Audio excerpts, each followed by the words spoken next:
इस कार्यक्रम के पुण्यार्चक हैं जयोदय अतिशय क्षेत्र ईश्वरवाड़ा, जिला सागर, मध्य प्रदेश। धर्मधरा मध्य प्रदेश के सागर जिला में स्थित श्री जयोदय तीर्थ ईश्वरवाड़ा, जहां लगभग 900 वर्ष प्राचीन अतिशयकारी प्रतिमाएं विराजमान हैं। यही वह पावन धरा है जहां परम पूज्य संत शिरोमणि आचार्य श्री 108 विद्यासागर जी महाराज के परम प्रभावक शिष्य निर्यापक श्रमण मुनि पुंगव श्री 108 सुधा सागर जी महाराज का जन्म हुआ है। जयोदय तीर्थ पर विराजमान भगवान की खड़गासन प्रतिमाओं का प्रतिदिन अभिषेक एवं शांति धारा होता है। इसी के साथ ब्रह्मचारी गौतम भैया के मार्गदर्शन में यहाँ असीम कालीन भक्तामर विधान भी किया जा रहा है। यहाँ आने वाले भक्त प्रतिमाओं के दर्शन करने से सुख, शांति एवं समृद्धि को प्राप्त करते हैं। ह्रीं श्रीं क्लीं मम बम मम हम सम तम पम बम बम मम मम हम हम सम सम तम तम यम यम यीं यीं छीं छीं दाम दाम दीम दीम धव धव नमोते भगवते श्रीमते। ओम ह्रीं कुम पपम खंडे खंडे जय जय जय जय पच पच पच पच। ओम नमो वरहं झम झीं छीं हम सम झम बम हा या सा छाम छीम छूम छेम छेम छुम छम छम छा छ्रीं राम ह्रीं ह्रीं ह्रीं ह्रीं ह्रीं ह्रीं ह्रीं ह्रीं राम दीम देव देव नमोते भगवते श्रीमते ठाठा। सर्वेषां संत शर्मणीय आचार्य गुरुविद्यासागर मुनिंदाय आरोगार्थम निर्यापक श्रमण से मुनि सुधा सागर आरोगार्थम समस्त साधु संघानाम आरोगार्थम श्रीरस्तु विद्यरस्तु तुष्टिरस्तु पुष्टिरस्तु शांतिरस्तु कांतिरस्तु कल्याणमस्तु स्वाहा। एवं अस्माकं कार्य सिद्धा सविघ्न निवारणा श्रीमद्भगवत अनंत सर्वज्ञ परमेष्टि परम प्रत्याय नमो नमः। श्री शांति भट्टारक पाद पद पिता सा सधर्म श्री बलाई आरोग्य अभिवृद्धिरस्तु सधर्म स्वशिष्य परशिष्य वर्ग पिष्यन्तु न। ओम विश्वादाय श्री वर्धमान पर्यंत चतुर्विंशतो अनंत सर्वज्ञ परमंगलाम ध्येय यह मुत च सिद्धिं तन्मन्तु सधर्म कार्येषु यह मुत च सिद्धिं पिक्षन्तु न। असीम कालीन विधान कर्ता परिवारस अभय जी, रीना जी, रूपाली जी, विकास जी, सैफाली जी, प्रांजल जी, वैशाली जी, आयुष जी, अक्षत जी, समस्त जयसी नगर वाला परिवार सापरिवारस मंगल भवतो, शांति धराकर्ता परिवारस सुहागरानी जी, धर्मपत्नी सबाई सेंगई, प्रभु दयाल जी, निर्मल जी, देवेन जी, अनिल जी, गौरव जी, राजीव जी, राहुल जी, अंकित जी, सिंघई, मील रोड, गंज बासोदा, हर्ष जी के जन्मदिन की शुभ अवसर पर आप शांति धरा करने का सौभाग्य ले रहे हैं।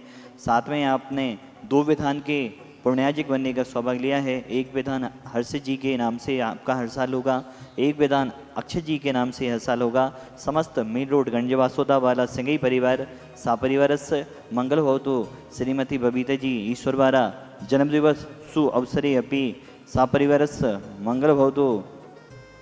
दृश्या जी बांद्री सापरिवारस, राकेश जी सागर सापरिवारस, वैजयंती जी सागर सापरिवारस, डॉक्टर अशोक जी जवेरा सापरिवारस, सीलचंद जी सागर मकरोनिया सापरिवारस, श्रीमान मुकेश जी भोपाल सापरिवारस, प्रमोद जी इंदौर सापरिवारस, विकास जी मुनीष जी बेंगलोर वाला परिवार सापरिवारस। समस्त बबजीवनम व्याधिम घनंतो व्याधिम घनंतो व्याधिम घनंतो सबूजी खानम प्रतिपाली खानम यतीन्द्रि सामन्य तपोधनानां देशस्य राष्ट्रस्य पुरस्य राज्ञा करोतु शांतिं भगवान जिनेन्द्र।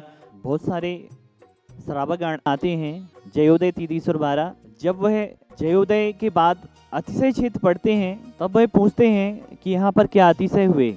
जयोदय अतिशय तीर्थीश्वरवाड़ा अतिशयों की खान कहा जाता है। यह 900 वर्ष प्राचीन क्षेत्र है। यहाँ पर बहुत सारे अतिशय हुए हैं। क्षेत्र के तो अतिशय अलग ही हैं।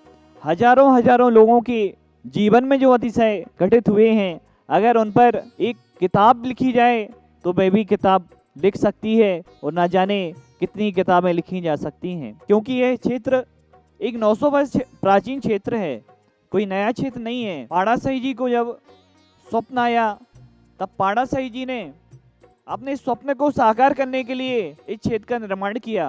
पाड़ा साई जी जगह जगह जाते, व्यापार करते और वहाँ मंदिर बना देते थे। यहाँ पर भी वो बहुत सारे स्थानों पर गए। आसपास 8-10 किलोमीटर यहाँ पर बहुत सारी पहाड़ियाँ हैं।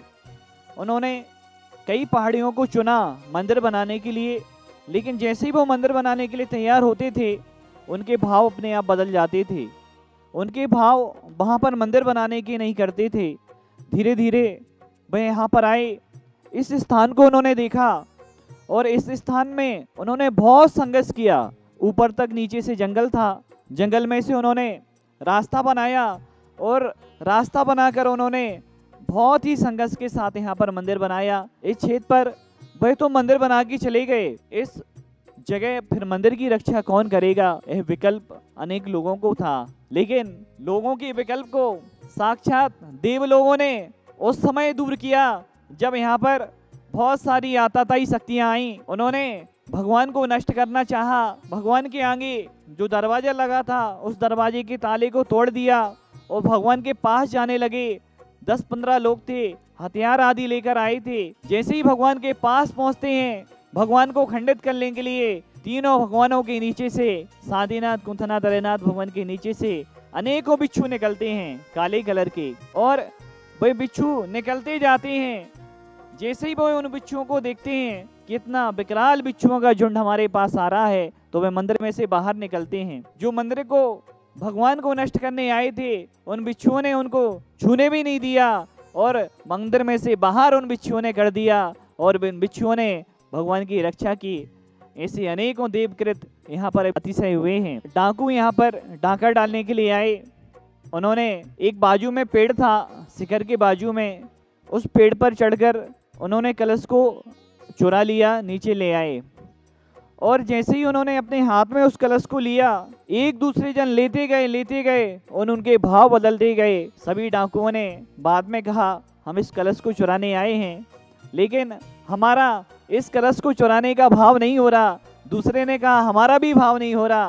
तो उन्होंने कहा, चलो एक काम करते हैं, हम चोरी के भाव से आए थे, हमने गलत किया है, अब गांव के लोगों को बताते हैं। गांव के लोगों को बुलाया बस्ती से, उनसे बोला कि हम डाका डालने यहाँ पर आए थे, लेकिन अब हमारे डाका डालने या चोरी करने के भाव नहीं हो रहे। तो गांव वालों से उन्होंने कहा, अब हमारी भावना है, इस कलश को हम डाकू मिलकर स्थापित करेंगे। मित्रों, पाणा साई जी के बाद अगर इस क्षेत्र पर किसी ने कलश की स्थापना की थी तो वह डाकुओं के द्वारा हुई थी, और वो उन डाकुओं के द्वारा हुई थी जो कलश को चुराने आए थे, और उन्हीं डाकुओं ने भव्य कलश की स्थापना करवाई थी। हम लोगों ने देखा है, एक सांप था, वह भगवान के यहाँ एक आला था, उस आले में रहता था। जैसे ही हम लोग मंदिर के अंदर जाते थे, वह सांप साइड से निकल जाता था बाहर।